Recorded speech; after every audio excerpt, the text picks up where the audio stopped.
चलिए आगे बढ़ते हैं। जर्मनी दौरे पर CM doctor Mohan Yadav. Munich में सीएम मोहन यादव का संवाद। भारतीय मूल के लोगों से सीएम का संवाद। निवेश को लेकर सीएम का विदेश दौरा। आज स्टटगार्ट में रहेंगे सीएम मोहन यादव। जर्मनी दौरे पर हैं मुख्यमंत्री डॉक्टर मोहन यादव। उसी कड़ी में अब म्यूनिख में सीएम मोहन यादव ने संवाद किया है। उसी की ये सीधी तस्वीरें जी मध्य प्रदेश छत्तीसगढ़ आपको दिखा रहा है। एक बार जोरदार तालियां हमारे माननीय मुख्यमंत्री डॉक्टर मोहन यादव जी के लिए और मंच पर उपस्थित अन्य आदरणीय अतिथिगणों के लिए।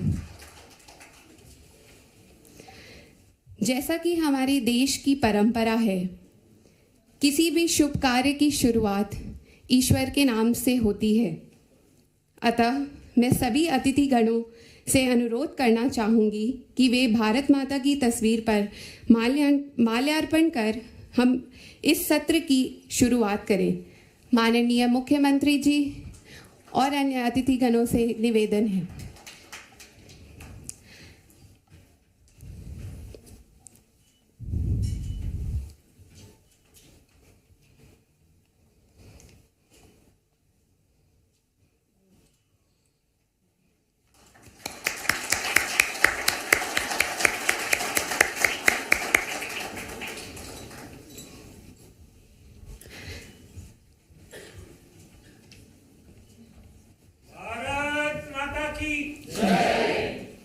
मैं आप सभी से अनुरोध करना चाहूंगी कि आप सब कृपया एक संकेत के रूप में अपने संबंधित स्थानों पर खड़े हो भारतीय राष्ट्रगान का सम्मान करें।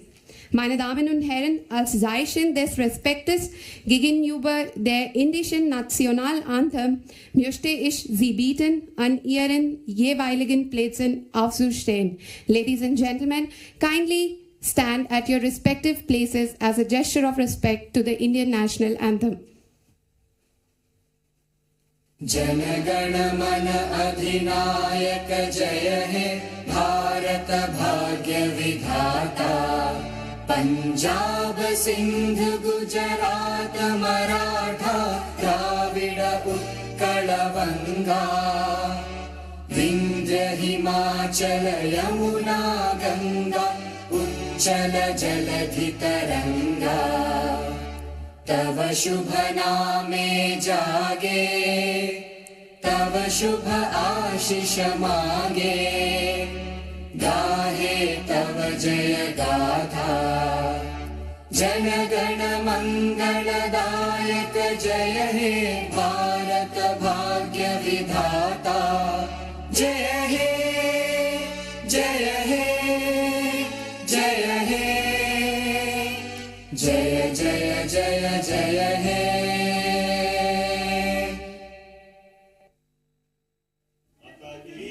जय जय हिंद।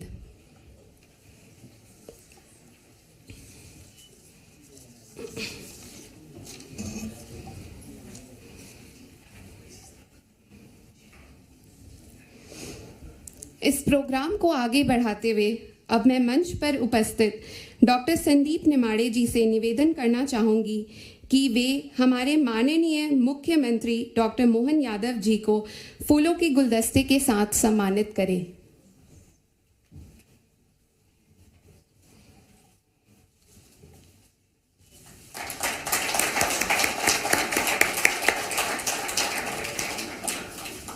बहुत बहुत धन्यवाद हमारे माननीय मुख्यमंत्री जी और डॉक्टर संदीप नेमाड़े जी का। अब मैं निवेदन करूंगी श्री रोहित गांगवा जी से कि वे अन्य अतिथिगणों का सम्मान फूलों के गुलदस्ते के साथ करें। सबसे पहले doctor Rajesh Rajoda ji, additional chief secretary to the honourable chief minister government of Madhya Pradesh. Shri Raghavendra Kumar Singh ji, principal secretary industry department government of Madhya Pradesh.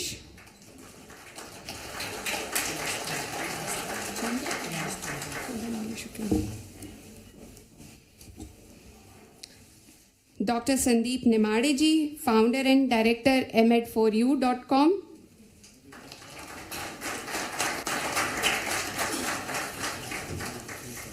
Shri Shatrughan Sinha ji, consulate general of India, Munich, Germany.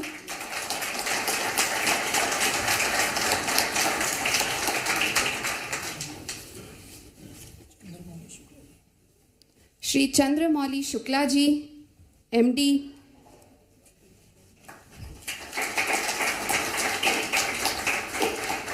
बहुत बहुत धन्यवाद श्री रोहित गांगवाल जी का, और जोरदार तालियां।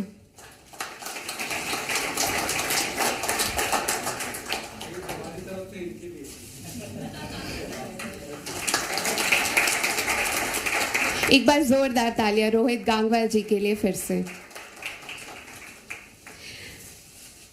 अब मैं Shri Shatrughan Sinha, consulate general of India, Munich से अनुरोध करना चाहूंगी कि वे हमारे माननीय अतिथियों का स्वागत कुछ शब्दों में करें। मध्य प्रदेश की सांस्कृतिक विरासत को बढ़ावा देने के लिए और म्यूनिक के लोगों के साथ जुड़ने में इनका महत्वपूर्ण योगदान है और आगे भी होता रहेगा। एक बार जोरदार तालियां श्री शत्रुघ्न सिन्हा जी के लिए। धन्यवाद शिवांगी। नमस्कार, गुड नाबेन, गुड इवनिंग। आदरणीय मुख्यमंत्री महोदय, आदरणीय अतिथिगण और म्यूनिक में रहने वाले हमारे प्रिय मित्र, भारतीय समुदाय के सदस्य, आप सभी को मेरा नमस्कार। आज यह मेरे लिए बहुत ही गर्व और हर्ष का विषय है कि हम सब यहाँ एकत्रित हुए हैं अपने माननीय मुख्यमंत्री मध्य प्रदेश डॉक्टर मोहन यादव जी का स्वागत करने के लिए। यह अवसर म्यूनिक में बसे भारतीय समुदाय के लिए विशेष है, क्योंकि यह हमें उनके नेतृत्व और दृष्टिकोण को सीधे सुनने और समझने का एक अद्भुत अवसर प्रदान करता है। मुख्यमंत्री महोदय ने मध्य प्रदेश को प्रगति के नए पथ पर ले जाने के लिए जो प्रयास किए हैं, वे न केवल भारत में बल्कि विदेशों में बसे भारतीयों के लिए भी प्रेरणादायक हैं। उनके नेतृत्व में मध्य प्रदेश ने बुनियादी ढांचे, शिक्षा, स्वास्थ्य, कृषि और उद्योग जैसे क्षेत्रों में उल्लेखनीय प्रगति की है।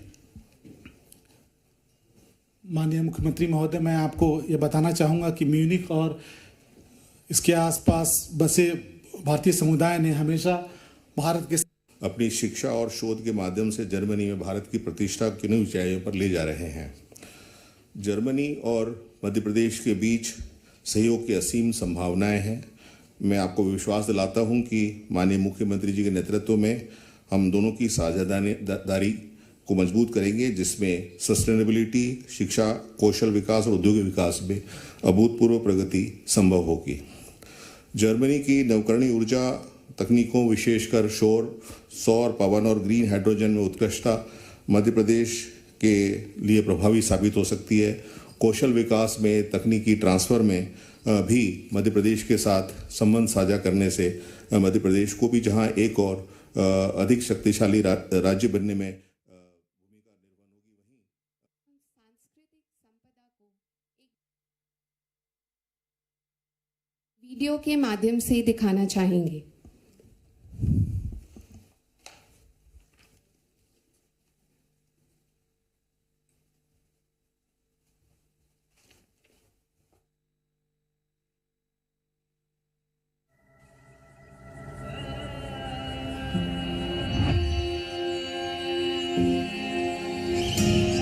When I open my eyes to a day of glee, nature's abode is where I want to be.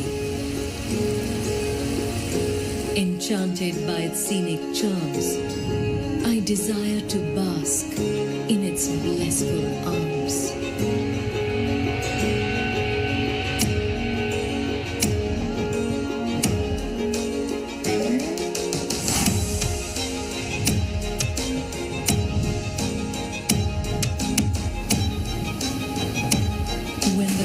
Gets tough and triumph upholds, I wish to rejoice my victories amidst the brave and the bold. The adventure then unveils, and to the courageous roars and soaring hopes, I bow down and hail.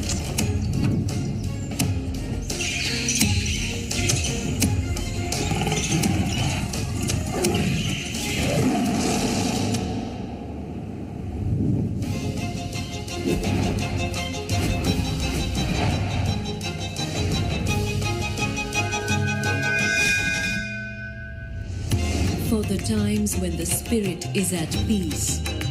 I seek the divine, and uncertainty I seize.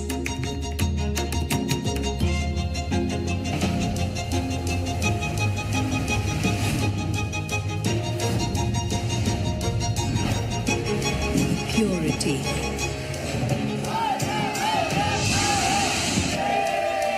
Power. Passion. And pleasure.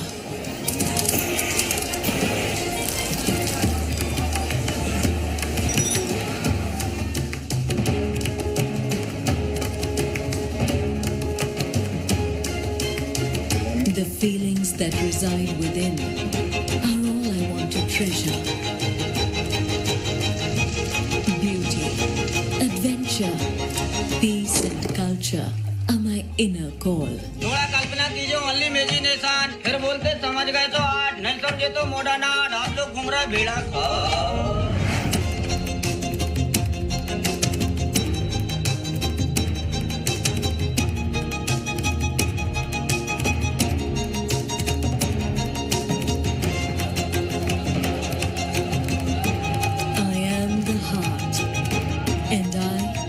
Desire it all.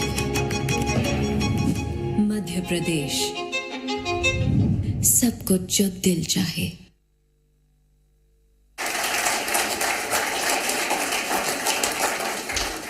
जैसा कि आप सबने देखा, मध्य प्रदेश का इतिहास सचमुच बहुत समृद्ध और गौरवमयी है.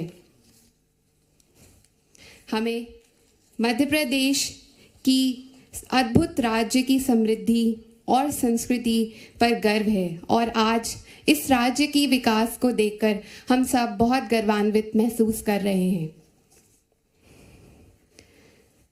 मैं आगे बढ़ते हुए अब माननीय मुख्यमंत्री डॉक्टर मोहन यादव जी से अनुरोध करना चाहूँगी कि वे अपने कर कमलों द्वारा friends of MP chapter in Germany का शुभ आरंभ करें. इस दौरान मैं चाहूँगी मंच पर जितेंद्र मुच्चल जी जो कि friends of MP USA chapter से, Ravi Tiwari friends of MP Canada और विवेक रशिया जी जो डायस्पोरा मध्य प्रदेश जर्मनी से हैं, वे भी मंच पर उपस्थित हों. जोरदार तालियां.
बहुत बहुत धन्यवाद सबका.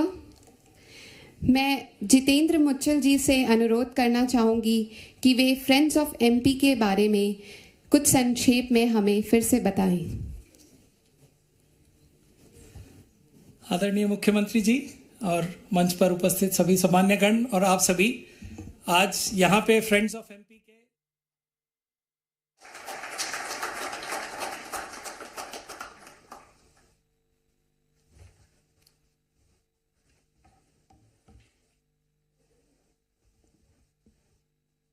आज के इस कार्यक्रम में मंच पर विराजमान डॉक्टर संदीप निमाड़े जी, आपका मैं स्वागत करता हूं, अभिनंदन करता हूं। मध्य प्रदेश से संबंध जोड़ करके फ्रेंड्स ऑफ मध्य प्रदेश की यहाँ स्थापना हुई है। मैं आप सबको पहले बधाई देता हूँ अपनी ओर से, पूरे सारे सभागार में मौजूद सारे भाइयों को, बहनों को। कुछ कारण है जिस पे मैं थोड़ी विस्तार से बाद में करूँगा। पहले हमारे प्रबंध निदेशक कोविड टेक्नोलॉजीज रोहित गंगवार जी, हमारे एसीएस राजेश राजोरा जी, एसीएस संजय दुबे जी, राघवेंद्र सिंह जी पीएस, शत्रुघ्न सिन्हा जी जर्मनी के काउंसलेट जनरल, आप हमारे चंद्रमौली जी जो इस व्यवस्था में हमारे लिए क्या कमिश्नर की भूमिका में हैं? Managing director. मैं ये सोच रहा था कि अगर आज मैं यहाँ बात करूँगा तो उसका सिरा या अभी आपने शुरुआत की तो बात कहाँ से शुरू करना चाहिए, मैं आज के इस दौर में इसका तालमेल बनाने का प्रयास कर रहा हूँ। कहीं आपने भारत माता की जय करते हुए हमारे अपने भारत माता का पुष्पांजलि करवाई, आपने तिरंगा दिखाया,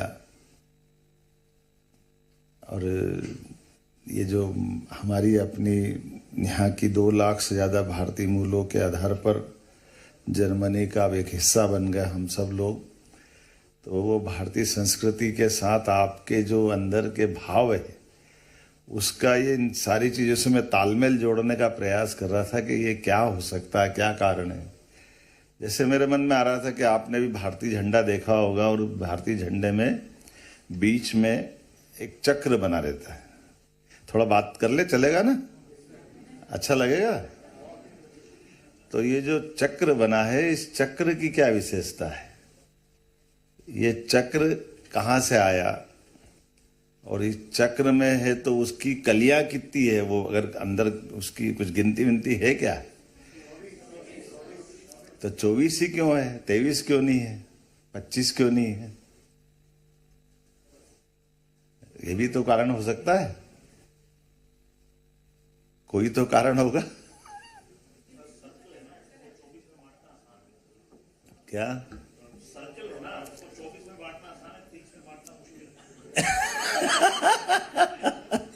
हाँ, सब अपने अपने उनका जो मन में आया। जमाई साहब अच्छी बात बोल रहे हैं, इंदौर के जमाई है ना आप, वही से बुद्धि आई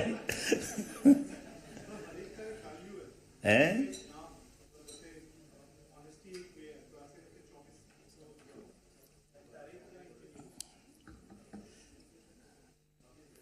अब देखो, मैंने एक विषय डाल दिया तो कितना ध्यान गया। अभी आपने में से ये विषय नहीं डालते तो ध्यान जाता है क्या? आपको अगर वो चक्र कहीं से लिया होगा, हैं? देखो, आपको क्लू दिया तो वहां पहुंच गए ना आप। अब जब मैंने वो बात कही है तो हमको चक्र से निकल करके अशोका के चिन्ह पे भी जाना पड़ेगा। तो अशोका के चिन्ह की क्या बात है? पहले तो ये चक्र की बात करके बता देता हूं कि चक्र का मतलब 24 घंटा, अहरनिश हमारा जीवन, आपका जीवन, आप ये मान के चलो इस चराचर जगत में सब कुछ घूम रहा है, सबकी समय है, सबकी सीमा है, सबकी अवस्था है, कोई नहीं रुक रहा है। आप अपने छोटे से छोटे कण में, आप साइंस के विद्यार्थी होंगे तो इलेक्ट्रॉन, प्रोटॉन, न्यूट्रॉन वो अपनी जगह घूम रहे हैं, समय लगातार घूम रहा, कोई नहीं रुक रहा है। चंद्रमा पृथ्वी की कक्षा के चक्कर लगा रहा है, पृथ्वी सूर्य के चक्कर लगा रही है, सूर्य सौरमंडल से अपनी गैलेक्सी पे वहां चक्कर लगा रहा है, कौन रुक रहा है? और हम सब की उम्र हो सकती है, लेकिन ये चराचर जगत के साथ अंततः कोई नहीं, सब सूर्य की भी उम्र हो रही है। कौन कौन की उम्र बताएं? छोटे से छोटे जीव की उम्र है, बड़े से बड़े की है। कौन कब कहाँ जाएगा, कहाँ वो ब्लैक होल आएगा, कहाँ कहाँ तक जाएंगे, ये हमारी इस व्यवस्था के आधार पर ये चराचर जगत में जो आया वो जाएगा। तो अभी हमने महाकाल की आरती भी देखी ना, कौन कौन गए महाकाल दर्शन करने। तो महाकाल के दर्शन अगर आपको बैठे बैठे यहीं करा दूं तो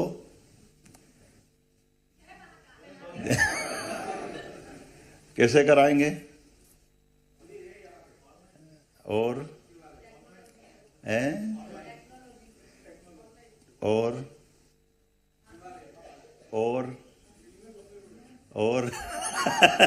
अब इसका मैं कुछ नहीं कर सकता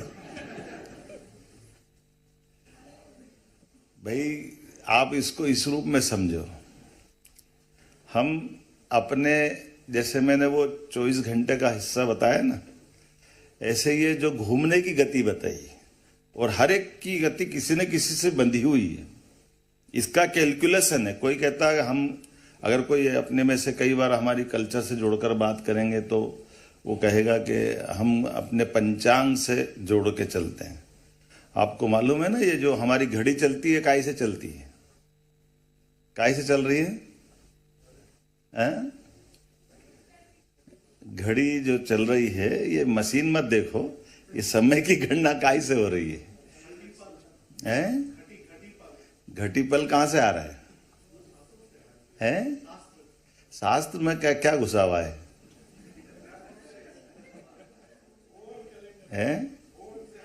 ओम में क्या है? अरे वो तो सब निकालते जाओ आप, जो जो चाहिए। अब मैं जर्मनी में बैठ के बात कर रहा हूं तो ओम से बाहर आना पड़ेगा आपको। यहाँ हमारे लिए जिज्ञासु भी और विज्ञानी भी है। मैं आपको थोड़ा मदद कर देता हूं। हम सूर्य की परिक्रमा कर रहे हैं पृथ्वी से, तो पृथ्वी से सूर्य की परिक्रमा करने में जो 365 दिन के ऊपर हमारा समय लगेगा, उसकी कैलकुलेशन से हम घड़ी का समय निकाल रहे हैं। ऐसे ही है ना? गलत तो नहीं बोल रहा हूं? यही है ना? हम अगर ये इसमें 365 दिन लग रहे हैं, हम शुक्र पे जाएंगे तो 245 दिन में परिक्रमा हो जाएगी, वो और नजदीक है। शनि पे जाएंगे तो 29 साल 6 महीने से ज्यादा समय लगेगा, तो वो और लंबा है। ऐसे अपना अपना सबका समय का हिसाब है ना ये। तो ये समय का, अब मैंने जो बात कही उसी में उत्तर मिल जाएगा। महाकाल की नगरी मतलब काल की नगरी, और काल की नगरी मतलब समय की बात। काल के देवता मतलब समय का देवता, और समय के देवता मतलब हम सबका समय नियत है। तो आपका सबका समय अभी नियत है कि नहीं है? तो ये अपन आप अपने ही महाकाल मिल गया कि नहीं मिल गया आपको? आप कहाँ ढूंढ रहे हो उनको? उज्जैन जाकर। सबका समय नियत है, और इसलिए इस समय के आधार पर हम सब अपनी अपनी प्रतिभा, योग्यता, भाग्य, अब ये कई सारे प्रकार से लोग देखते, अपनी संस्कृति को समझने में अंतर कर देते हैं। वो कह देते कि हमने हमारे पुरुषार्थ से करा, हमने हमारी मेहनत से करा, हमारी जान लगा दी तो हमने पा लिया। तो कोई बात तो थोड़ी बात तक तो सही भी है कि उनने मेहनत की, आपने मेहनत की, जिसने भी पाया। लेकिन खाली मेहनत से ही पा लिया क्या? तो खाली मेहनत से नहीं मिलता है। मेहनत के साथ क्या चाहिए? जैसे आपका लाकर में रखा हुआ धन आपका ही धन रहता है। एक चाबी आप लेके जाते, लेकिन एक चाबी से लाकर खुलता है क्या? तो जब तक मैनेजर दूसरी चाबी नहीं लगाता है तब तक नहीं खुलेगा। तो ये आपका भाग्य ऊपर से और आपका पुरुषार्थ, दोनों चाबी लगेगी तो ही तो लाकर खुलेगा। माल भले ही आपका है। आई समझ में? तो हमारे अपने हक के ऊपर भी परमात्मा का अगर यश नहीं है, उनका आशीर्वाद नहीं है, तो हो सकता है क्या?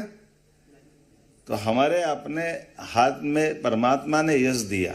आप मध्य प्रदेश से चलकर जर्मनी तक आए, अपने समय को संभाला, अपनी योग्यता के आधार पर उस परमात्मा को भी धन्यवाद दो जहां से आपका जन्म होकर यहाँ आए। और ये अपनी संस्कृति की विशेषता है। इसलिए मैं अशोक चक्र तक ले जाता हूं आपको, अशोक चिन्ह तक ले जाता हूं। अशोक चिन्ह को जब आप देखोगे तो चक्र भी है और उस पे कोई 2 पशु दिखते हैं। किसको किसको ध्यान में आता है? क्या दिखता है? और है ना, इनकी क्या विशेषता है? अशोका स्तंभ से तो लिए ही है, लेकिन अशोका स्तंभ पे क्यों है?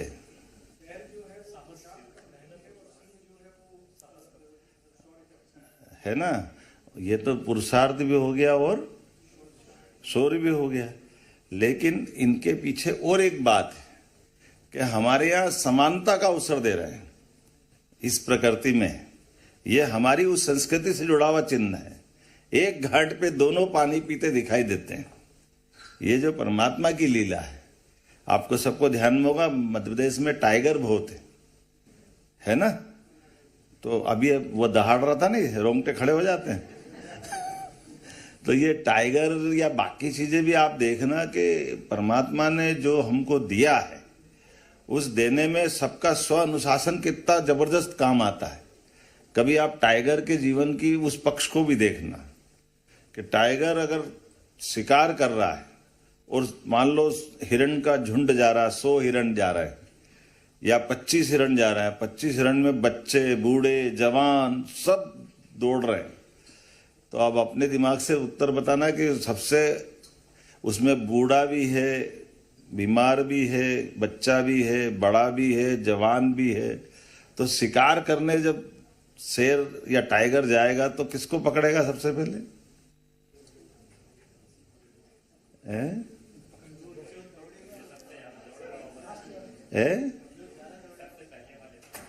पहले वाला बूढ़ा है तो सबसे कमजोर को पकड़ा। और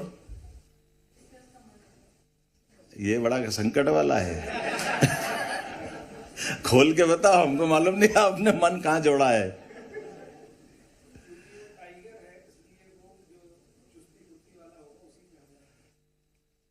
चुस्ती फुर्ती वाला हमला करे।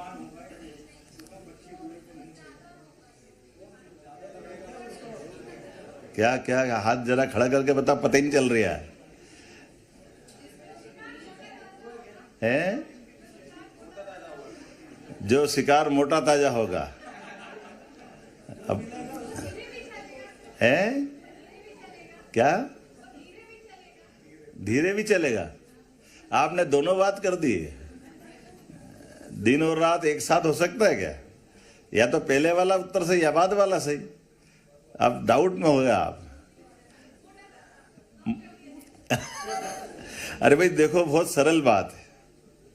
शिकार जब टाइगर करेगा तो उसमें बीमार, बच्चा सब है, लेकिन वो अपनी निगाह में सबसे स्वस्थ को देखेगा। क्योंकि आप आपकी थाली में सबसे अच्छा भोजन खाओगे कि चाय जैसा खा लोगे? जो अब उसका तो भोजन है ना वो। तो बीमार में क्या मिलेगा, बूढ़े में क्या मिलेगा? तो वो अपने पुरुषार्थ से सबसे अच्छा हासिल करेगा ना। तो ये अपने उसकी मानसिकता रहेगी। तो आप हम में से इन भाव को जो एक घाट पे दोनों को दिखाए हैं, तो उस भाव के पीछे जो हमारी दृष्टि है वो जीवन दृष्टि है।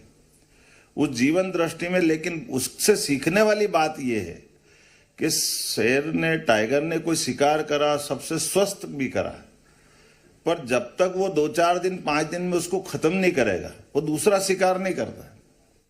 उसी को अपना भोजन बनाता रहेगा और भोजन बनाने के बाद वो फिर 2-3 दिन भूखा भी रहेगा। ऐसा नहीं कि वो बार बार ढेर लगे तो रोज मार रहा 10, 20, 25 ऐसे। उसकी भी सीमा मर्यादा है। ये मैं सब आपको इसलिए बताता जा रहा हूं कि ये हमारी संस्कृति में एक एक प्रतीक चिन्ह उनके अपने कोई न कोई ऐतिहासिक कारणों से जोड़े गए। तो हमारे जीवन में हमारी संस्कृति की विशेषता है। जब हम आज अपने देश से चल करके बाहर आते हैं तो हमारे बीच में उन संस्कारों की वो लंबी परंपरा भी आती, उन विचारों की वो श्रृंखला भी आती, वो संस्कृति भी आती, जिसके कारण से हम दुनिया में सबसे अलग करके जाने जाते हैं। इसलिए हमारे देश का अतीत काल किसी देश के ऊपर कब्जा करने वाला नहीं, किसी देश के लोगों को बुरा करने वाला नहीं, किसी देश का नुकसान करने वाला नहीं। हम दूध में चीनी की तरह मिल जाने वाले लोग हैं। हमारी विशेषता है कि हम उस हालात में तुरंत ढाल लेते, जिन हालातों से हमको भले ही हलाकान हुए, हम परेशान हुए, लेकिन परेशानी में भी आनंद ढूंढ लेते हैं। इसलिए हमारी जो संस्कृति सनातन संस्कृति है, ये ज्ञान बांटने वाली संस्कृति है, ये मनुष्यता के आधार पर जीवन जीने वाली संस्कृति है। और इस संस्कृति की विशेषता के बलबूते पर इसलिए दुनिया के कई सारे देश होंगे जो अपनी ताकत बढ़ाते तो वो किसी पे कोई कब्जा करने जाएगा, किसी का कोई और भाव होगा, लेकिन भारतीय लोग का मन में कभी भारत का कोई इतिहास ही नहीं कि किसी पे वो आक्रमण करने गए। वो सबके साथ रहने में आनंद महसूस करते हैं और इसी आधार पर अपनी हर जगह सम्मान भी पाते हैं। इसलिए भारत के लोगों ने जब आगे बढ़े होंगे और आगे बढ़े तो वो ज्ञान परंपरा में विश्वविद्यालय खोलने में आगे बढ़े। इसलिए तक्षशिला, नालंदा वो ज्ञान बांटते हैं। और मैं जर्मनी में इसलिए कर रहा हूं कि जर्मनी की विशेषता है ये कि ये हमारे उस ज्ञान परंपरा का ध्वजवाहक है। जर्मनी के लोग, जर्मनी का देश हमारे लिए सौभाग्यशाली है जो अपनी संस्कृति से भी जुड़ता है, ज्ञान से भी जुड़ता है, अच्छाई और सच्चाई से भी जुड़ता है और एक निष्ठ होकर के अपने अंदर के भाव को भी जिंदा रखता है।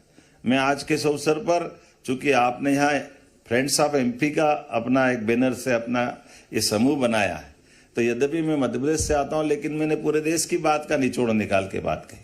पूरा देश का दिल क्या है ना? मोदी भी है हमारे अपने ये बिल्कुल सही उत्तर दिया है, दोनों तरफ से जोड़ दिया है। तो ये अपने दुनिया का सबसे बड़ा लोकतंत्र और उस लोकतंत्र की अच्छी सबसे खूबसूरत बात, इतने प्रकार के सारे झंझटें हैं, राजनीतिक क्षेत्र की परेशानियां हैं, लेकिन 60 साल बाद भी इतने बड़े विविधता वाले देश में तीसरी बार किसी को मौका मिला तो मोदी जी को मिला। ये हमारा सौभाग्य।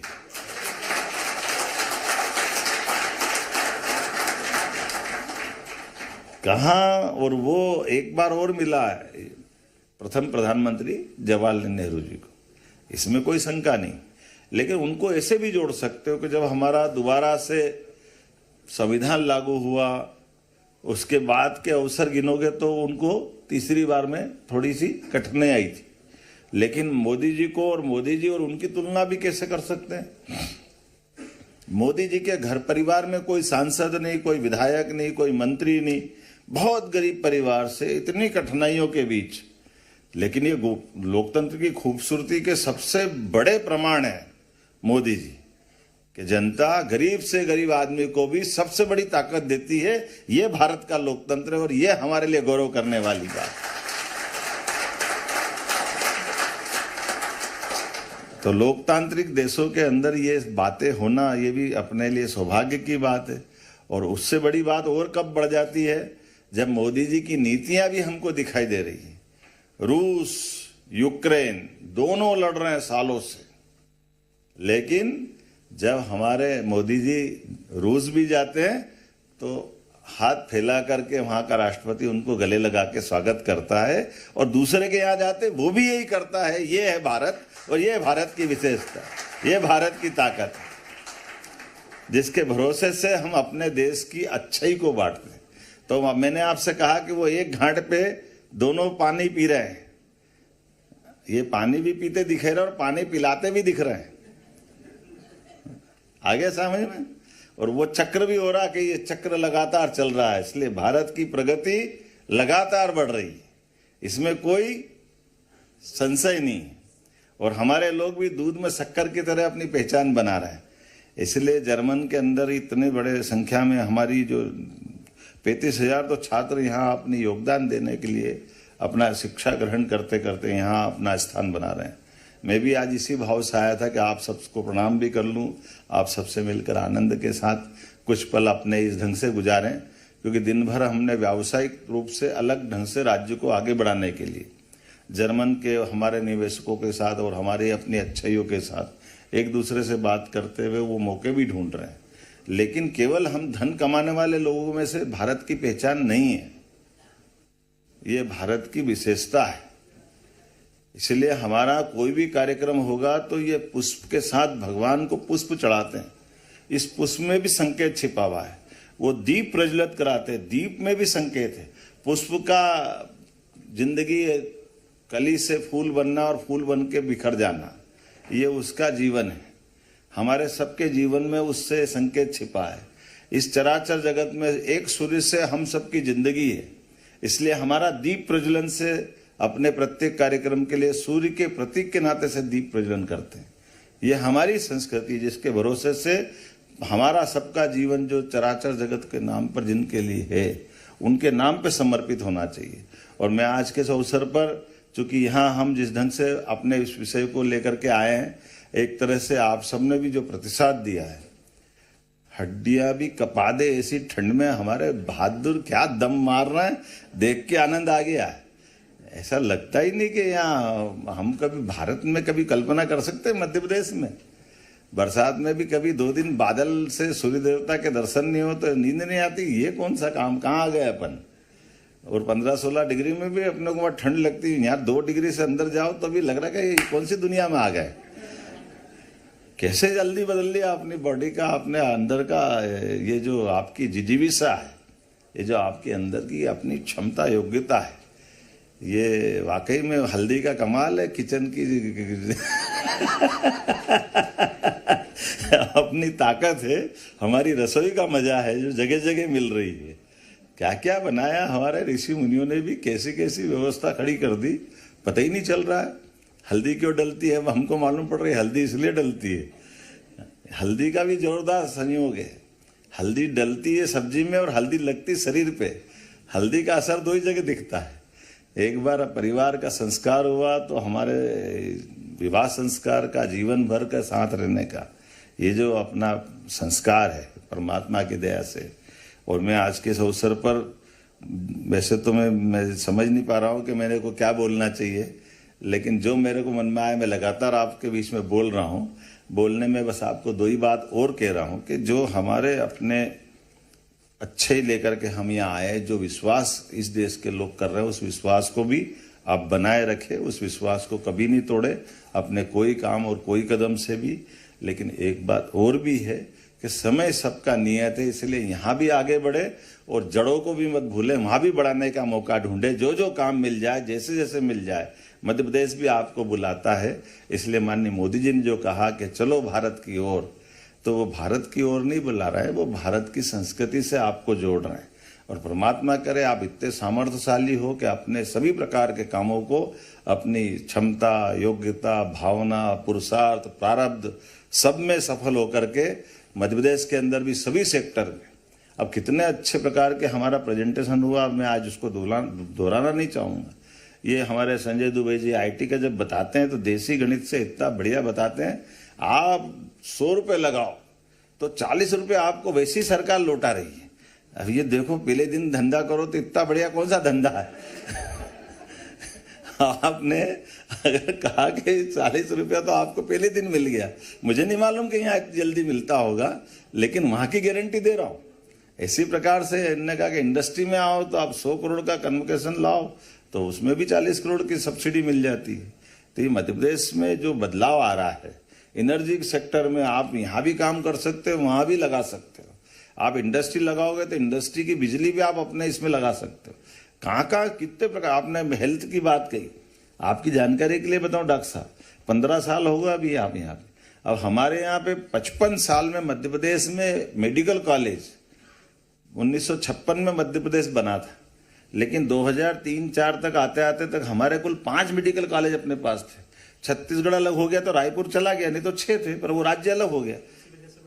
अरे हमारी बात तो सुनो, अभी आप ही की बात बढ़ा रहा हूं। लेकिन अभी आपकी जानकारी के लिए बता दूं, ये 20 साल में जब से हमारी सरकार 1-1.25 साल अपनी नहीं रही, तो इस 20 साल में आज की स्थिति में 17 मेडिकल कॉलेज सरकारी और 13 medical college private, 30 medical college चल रहा है। ये अपनी सरकार का ये काम है। और अभी ताली आधी बजी है, आधी और बाकी है।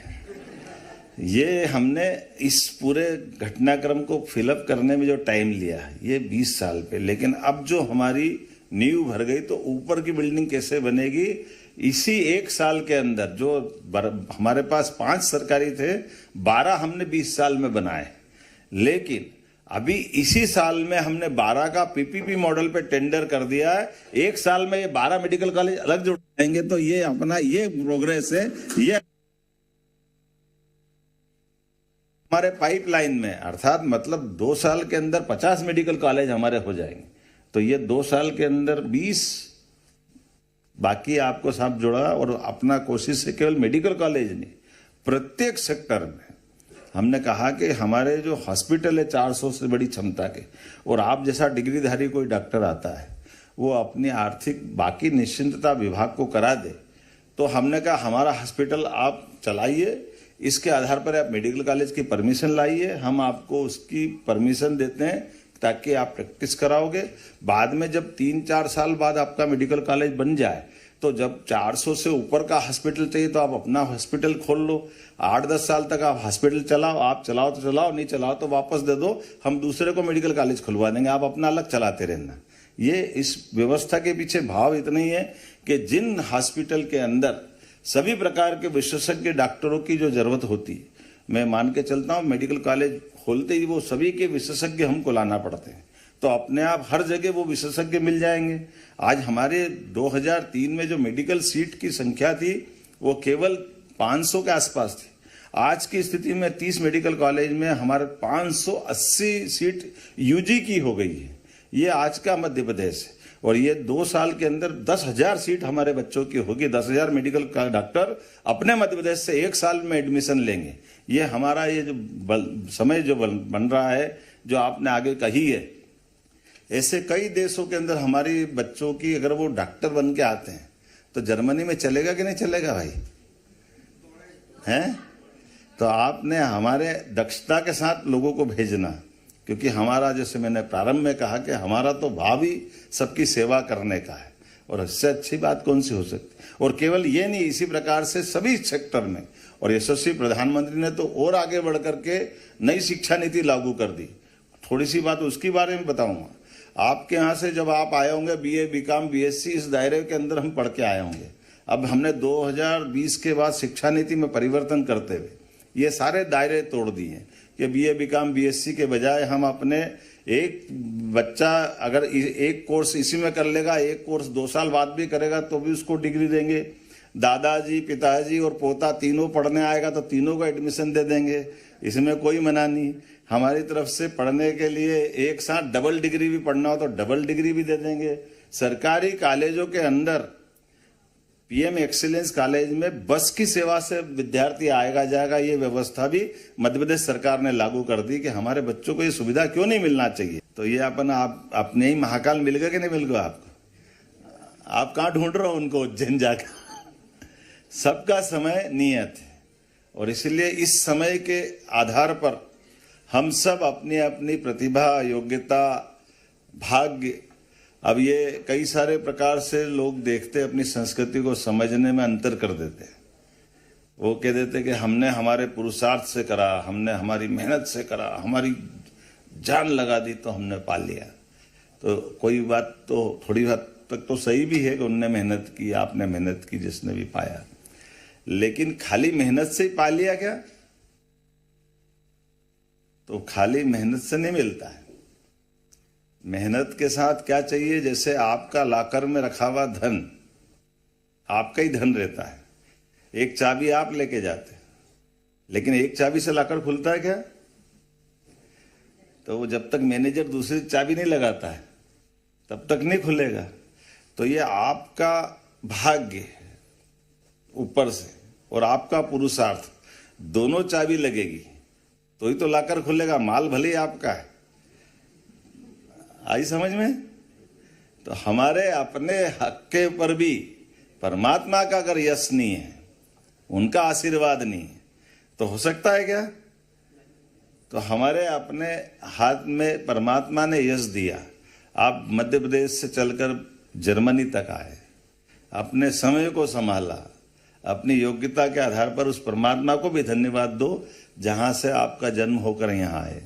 और ये अपनी संस्कृति की विशेषता है, इसलिए मैं अशोक चक्र तक ले जाता हूँ आपको, अशोक चिन्ह तक ले जाता हूँ। अशोक चिन्ह को जब आप देखोगे तो चक्र भी है और उस पे कोई 2 पशु दिखते हैं। किसको किसको ध्यान में आता है? क्या दिखता है? और है ना, इनकी क्या विशेषता है? अशोका स्तंभ से तो लिए ही है, लेकिन अशोका स्तंभ पे क्यों है?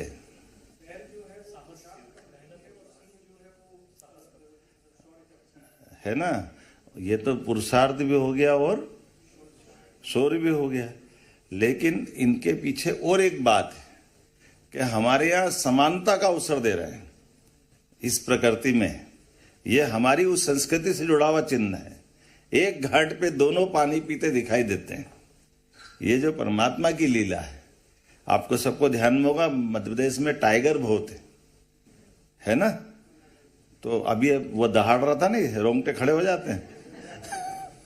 तो ये टाइगर या बाकी चीजें भी आप देखना कि परमात्मा ने जो हमको दिया है, उस देने में सबका स्व अनुशासन कितना जबरदस्त काम आता है। कभी आप टाइगर के जीवन की उस पक्ष को भी देखना कि टाइगर अगर शिकार कर रहा है और मान लो हिरण का झुंड जा रहा है, 100 हिरण जा रहा है या 25 हिरण जा रहा है, 25 हिरण में बच्चे, बूढ़े, जवान सब दौड़ रहे हैं, तो आप अपने दिमाग से उत्तर बताना कि सबसे उसमें बूढ़ा भी है, बीमार भी है, बच्चा भी है, बड़ा भी है, जवान भी है। तो शिकार करने जब शेर या टाइगर जाएगा तो किसको पकड़ेगा सबसे पहले?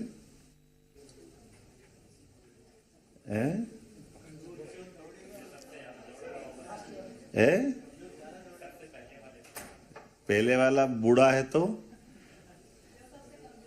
सबसे कमजोर को पकड़ा। और ये बड़ा संकट वाला है। खोल के बताओ, हमको मालूम नहीं आपने मन कहां जोड़ा है।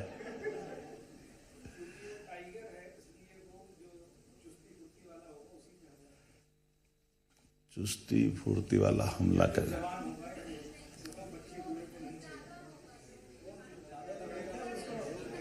क्या क्या हाथ जरा खड़ा करके बता, पता ही नहीं चल रहा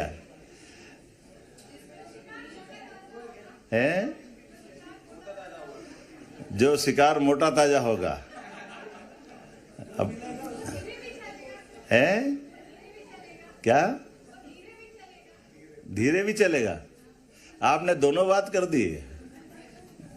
दिन और रात एक साथ हो सकता है क्या? या तो पहले वाला उत्तर सही या बाद वाला सही। अब डाउट में हो गया आप। अरे भाई देखो, बहुत सरल बात है।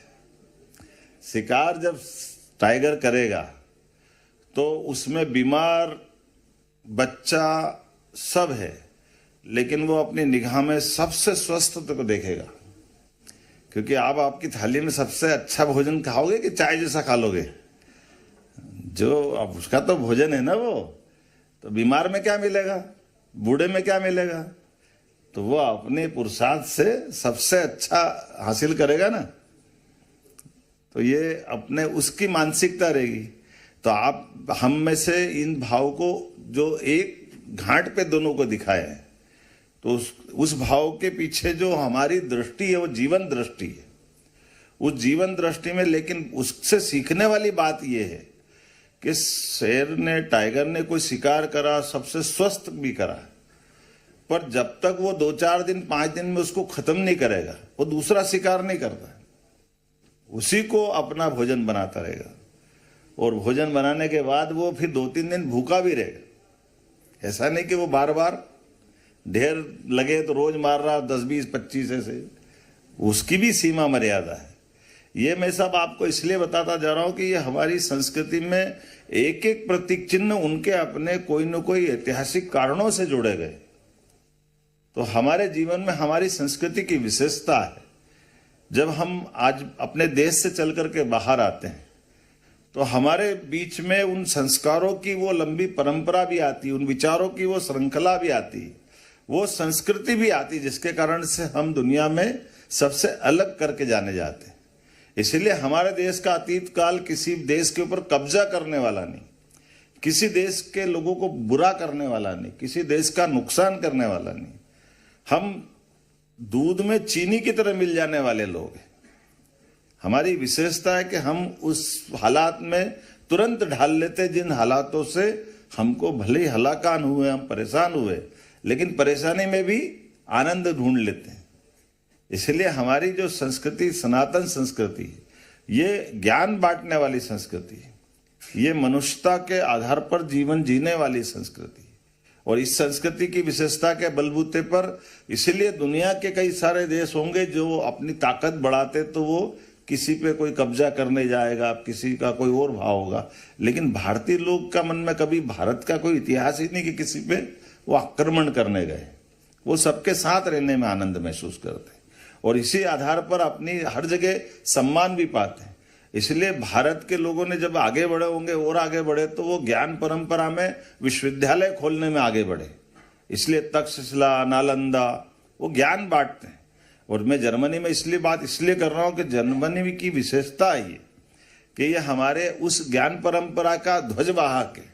जर्मनी के लोग, जर्मनी का देश हमारे लिए सौभाग्यशाली है जो अपनी संस्कृति से भी जुड़ता है, ज्ञान से भी जुड़ता है, अच्छाई और सच्चाई से भी जुड़ता है और एक निष्ठ होकर के अपने अंदर के भाव को भी जिंदा रखता है। मैं आज के इस अवसर पर, चूंकि आपने यहाँ फ्रेंड्स ऑफ एमपी का अपना एक बैनर से अपना ये समूह बनाया है, तो यद्यपि मैं मध्य प्रदेश से आता हूँ लेकिन मैंने पूरे देश की बात का निचोड़ निकाल के बात कही। पूरा देश का दिल क्या है ना, मोदी भी है हमारे अपने ये बिल्कुल सही उत्तर दिया है, दोनों तरफ से जोड़ दिया है। तो ये अपने दुनिया का सबसे बड़ा लोकतंत्र और उस लोकतंत्र की अच्छी सबसे खूबसूरत बात, इतने प्रकार के सारे झंझटें हैं, राजनीतिक क्षेत्र की परेशानियां हैं, लेकिन 60 साल बाद भी इतने बड़े विविधता वाले देश में तीसरी बार किसी को मौका मिला तो मोदी जी को मिला। ये हमारा सौभाग्य।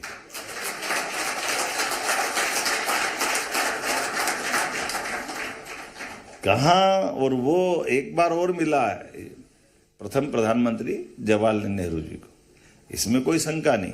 लेकिन उनको ऐसे भी जोड़ सकते हो कि जब हमारा दोबारा से संविधान लागू हुआ उसके बाद के अवसर गिनोगे तो उनको तीसरी बार में थोड़ी सी कठिनाई आई थी, लेकिन मोदी जी को और मोदी जी और उनकी तुलना भी कैसे कर सकते हैं। मोदी जी के घर परिवार में कोई सांसद नहीं, कोई विधायक नहीं, कोई मंत्री नहीं, बहुत गरीब परिवार से इतनी कठिनाइयों के बीच, लेकिन ये लोकतंत्र की खूबसूरती के सबसे बड़े प्रमाण है मोदी जी कि जनता गरीब से गरीब आदमी को भी सबसे बड़ी ताकत देती है। ये भारत का लोकतंत्र है और ये हमारे लिए गौरव करने वाली बात। तो लोकतांत्रिक देशों के अंदर ये बातें होना ये भी अपने लिए सौभाग्य की बात है। और उससे बड़ी बात और कब बढ़ जाती है जब मोदी जी की नीतियां भी हमको दिखाई दे रही है। रूस, यूक्रेन दोनों लड़ रहे हैं सालों से, लेकिन जब हमारे मोदी जी रूस भी जाते हैं तो हाथ फैला करके वहां का राष्ट्रपति उनको गले लगा के स्वागत करता है, और दूसरे के यहाँ जाते वो भी यही करता है। ये है भारत और ये भारत की विशेषता, ये भारत की ताकत है जिसके भरोसे से हम अपने देश की अच्छाई को बांटते हैं। तो मैंने आपसे कहा कि वो एक घाट पे दोनों पानी पी रहे हैं, ये पानी भी पीते दिख रहे और पानी पिलाते भी दिख रहे हैं, आगे समझ में। और वो चक्र भी हो रहा कि ये चक्र लगातार चल रहा है, इसलिए भारत की प्रगति लगातार बढ़ रही है, इसमें कोई संशय नहीं। और हमारे लोग भी दूध में शक्कर की तरह अपनी पहचान बना रहे हैं। इसलिए जर्मन के अंदर इतने बड़े संख्या में हमारी जो 35,000 तो छात्र यहाँ अपनी योगदान देने के लिए अपना शिक्षा ग्रहण करते करते यहाँ अपना स्थान बना रहे हैं।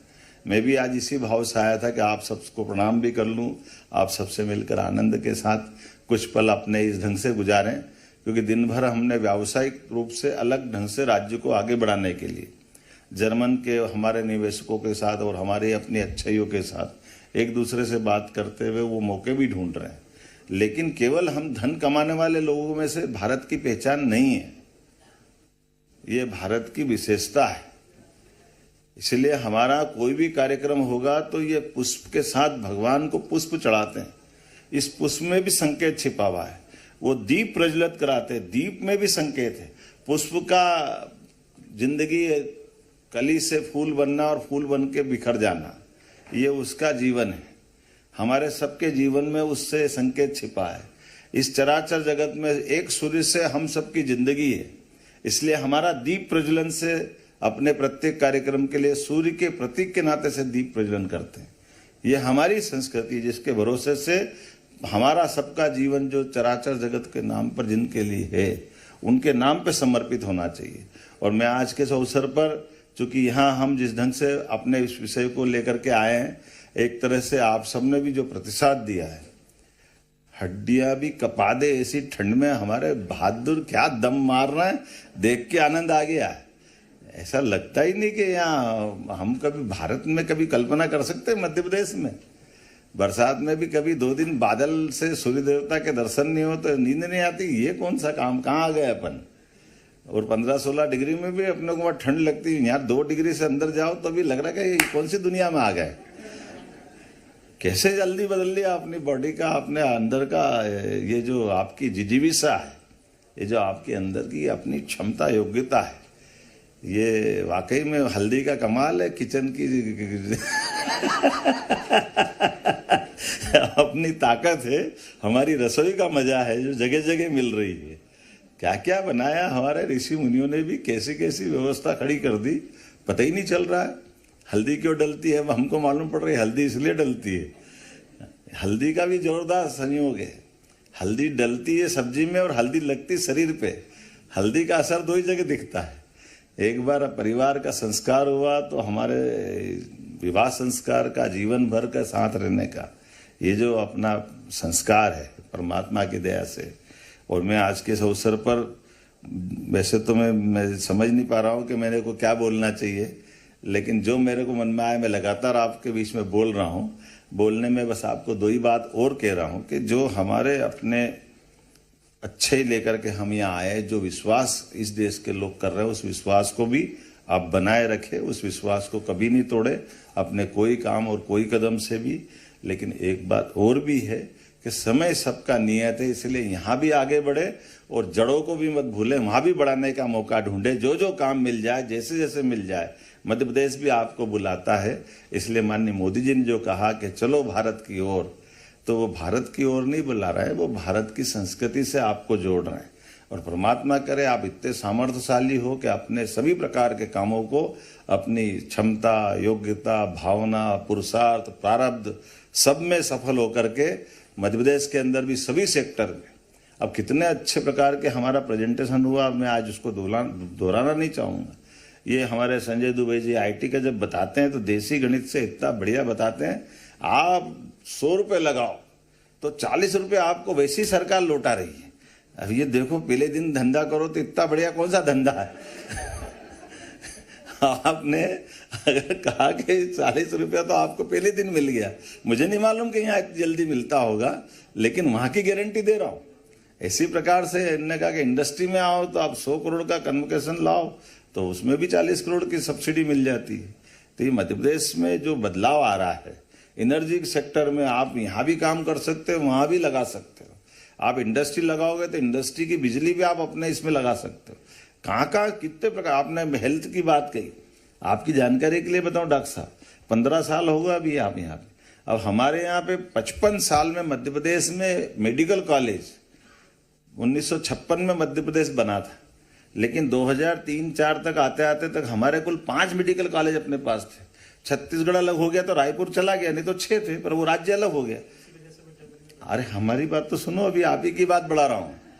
लेकिन अभी आपकी जानकारी के लिए बता दूं, ये 20 साल में जब से हमारी सरकार 1-1.25 साल अपनी नहीं रही, तो इस 20 साल में आज की स्थिति में 17 मेडिकल कॉलेज सरकारी और 13 medical college private, 30 medical college चल रहा है। ये अपनी सरकार का ये काम है। और अभी ताली आधी बजी है, आधी और बाकी है। ये हमने इस पूरे घटनाक्रम को फिलअप करने में जो टाइम लिया ये 20 साल पे, लेकिन अब जो हमारी नींव भर गई तो ऊपर की बिल्डिंग कैसे बनेगी, इसी 1 साल के अंदर जो हमारे पास 5 सरकारी थे, 12 हमने 20 साल में बनाए। लेकिन अभी इसी साल में हमने 12 का पीपीपी मॉडल पे टेंडर कर दिया है। एक साल में ये 12 मेडिकल कॉलेज अलग जुड़ जाएंगे। तो ये अपना ये प्रोग्रेस है। ये हमारे पाइपलाइन में, अर्थात मतलब 2 साल के अंदर 50 मेडिकल कॉलेज हमारे हो जाएंगे। तो ये 2 साल के अंदर 20 बाकी आपको साथ जोड़ा। और अपना कोशिश है केवल मेडिकल कॉलेज नहीं, प्रत्येक सेक्टर में हमने कहा कि हमारे जो हॉस्पिटल है 400 से बड़ी क्षमता के, और आप जैसा डिग्रीधारी कोई डॉक्टर आता है वो अपनी आर्थिक बाकी निश्चिंतता विभाग को करा दे, तो हमने कहा हमारा हॉस्पिटल आप चलाइए, इसके आधार पर आप मेडिकल कॉलेज की परमिशन लाइए, हम आपको उसकी परमिशन देते हैं ताकि आप प्रैक्टिस कराओगे। बाद में जब 3-4 साल बाद आपका मेडिकल कॉलेज बन जाए तो जब 400 से ऊपर का हॉस्पिटल चाहिए तो आप अपना हॉस्पिटल खोल लो। 8-10 साल तक आप हॉस्पिटल चलाओ, आप चलाओ तो चलाओ, नहीं चलाओ तो वापस दे दो, हम दूसरे को मेडिकल कॉलेज खुलवा देंगे, आप अपना अलग चलाते रहना।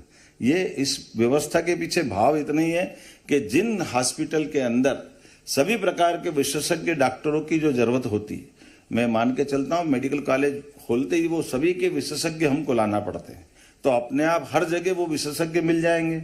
आज हमारे 2003 में जो मेडिकल सीट की संख्या थी वो केवल 500 के आसपास थी। आज की स्थिति में 30 मेडिकल कॉलेज में हमारे 580 सीट यूजी की हो गई है।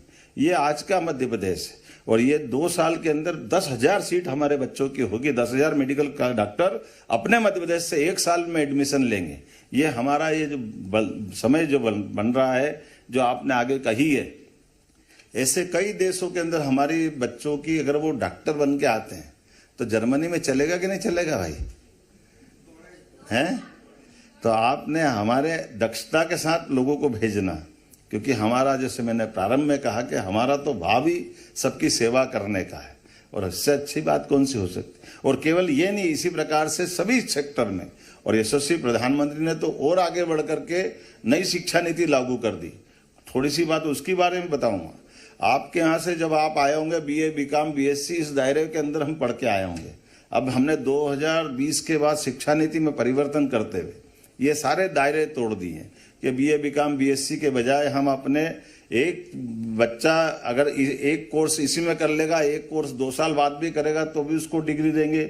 दादाजी, पिताजी और पोता तीनों पढ़ने आएगा तो तीनों को एडमिशन दे देंगे, इसमें कोई मना नहीं। हमारी तरफ से पढ़ने के लिए एक साथ डबल डिग्री भी पढ़ना हो तो डबल डिग्री भी दे देंगे।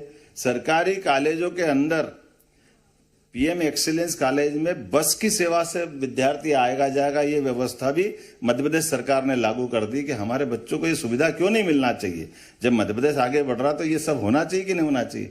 लेकिन कंजूस बहुत तो हाथ वाथ बांध के बैठे हो, क्या मालूम ठंड ज्यादा लग रही है आप।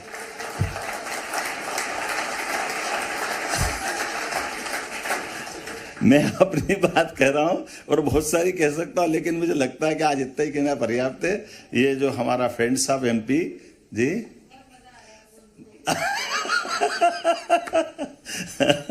अपने लोग मिल जाए तो वैसे आनंद आ जाता। मुझे तो इस बात का आनंद है कि आप सबसे मिल करके आपकी क्षमता योग्यता से आपने जर्मनी में अपनी विशेष एक अपनी प्रतिष्ठा बनाई। मेरी अपनी शुभकामना भी है। और मध्य प्रदेश सरकार की ओर से इन्वेस्टर समिट हम जो कर रहे हैं, आपकी जानकारी के लिए, जब से हमारी सरकार बनी है हमने कहा आमतौर पर हमारी केवल इंदौर में इन्वेस्टर समिट होती थी, बाकी देश प्रदेश में कहीं नहीं होती थी। हमने कहा कि इंदौर तो आगे बढ़ेगा, इंदौर को मुंबई दिल्ली से आगे बढ़ाना है, लेकिन बाकी राज्यों को भी इंदौर की तर्ज पे लाना है। इसलिए हर संभाग केंद्र पर हमने इन्वेस्टर समिट की। ग्वालियर में भी की है तो रीवा में भी की, जबलपुर में भी की तो सागर में भी की, इंदौर में हो रही तो उज्जैन में भी हो रही। हर जगह उस तरह से हमने फैलाया है कि हमारे यहाँ ये सारा क्षेत्र परमात्मा की विशेष कृपा से, वैसे तो पूरा देश तीनों जिस मौसम जिस पे हो, और हम तो और आगे वाले हैं। अपनी भारत की विशेषता बताओ तो कितनी सारी बताओ, बात ही खत्म नहीं होती। अपने यहाँ मौसम ठंड, गर्मी, बरसात और ऋतुएं 6 है। ये हमारा, और समय की गणना का तो इतना सूत्र ज्ञान है अपने पास कि आमतौर पर पूरी दुनिया हमारी तरफ देखती रह जाती टकटकी लगाकर। समय की गणना काय से होती है? सूर्य से होती है, कुछ लोग चंद्र से भी करते हैं, ऐसे ही है ना। लेकिन अपनी संस्कृति में और भी इससे आगे होती है। मालूम है? बताओ जरा। हाँ, कौन ने बोला? जरा हाथ ताली वाली बजाओ भैया। अब जब आपने नक्षत्र बोला तो नक्षत्र बताओ तो कितने हैं? 27। तो इन नक्षत्रों का कोई हिसाब है क्या?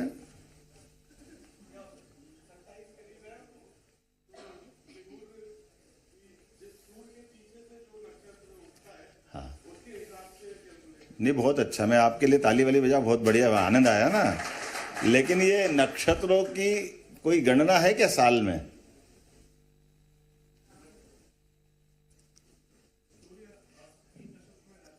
नहीं, वो तो है। मैं आपको 2-3 चीजें और बता देता हूं। ये नक्षत्र एक साल में 4 बार एक नक्षत्र आता है, तो इसलिए एक साल के अगर नक्षत्र गिनोगे तो कितने हो गए? 27 चौक 108। इसलिए हमारे साधु संतों की डिग्री भी बनती तो वो ऐसी बनती है, एक साल जो तप करता है वो 108, और एक साल से जो ज्यादा करता है वो 1008। इसमें बीच में कुछ नहीं है। ये दो अपने उनकी डिग्री है। यूजी और पीजी दो ही रहती है ना, और क्या रहता है? और कुछ होता है क्या? तो यूजी पीजी की डिग्री संतों की भी हमारे यहाँ है परंपरा। तो उस सिस्टम से ही अपने ये नक्षत्रों की गणना होती।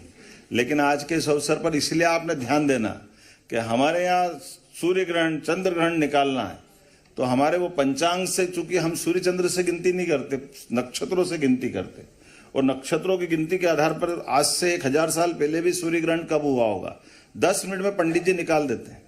और ऐसे फट से आने वाले भी 1000 साल बाद कब होगा इसका हिसाब भी बता देते हैं।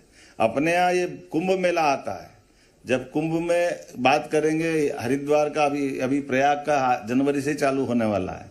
तो ये कुंभ में कब होता कुंभ? जब हमारे बृहस्पति कुंभ राशि में आएंगे, तो और जब बृहस्पति सिंह राशि में आएंगे तो यहाँ कुंभ कहेंगे और वहां सिंहस्थ कह देंगे उज्जैन में। प्रत्येक 12 साल में आएंगे, बीच में कभी नहीं आ सकते, उनका समय नियत है। इसलिए उस निश्चित समय के अंदर ही उनकी गिनती करना पड़ेगी। लेकिन आज आप पुनः बहुत लंबी चौड़ी बात हो गई, मुझे एक बात खत्म करना है। आप सबको बहुत बहुत धन्यवाद। भारत माता की जय।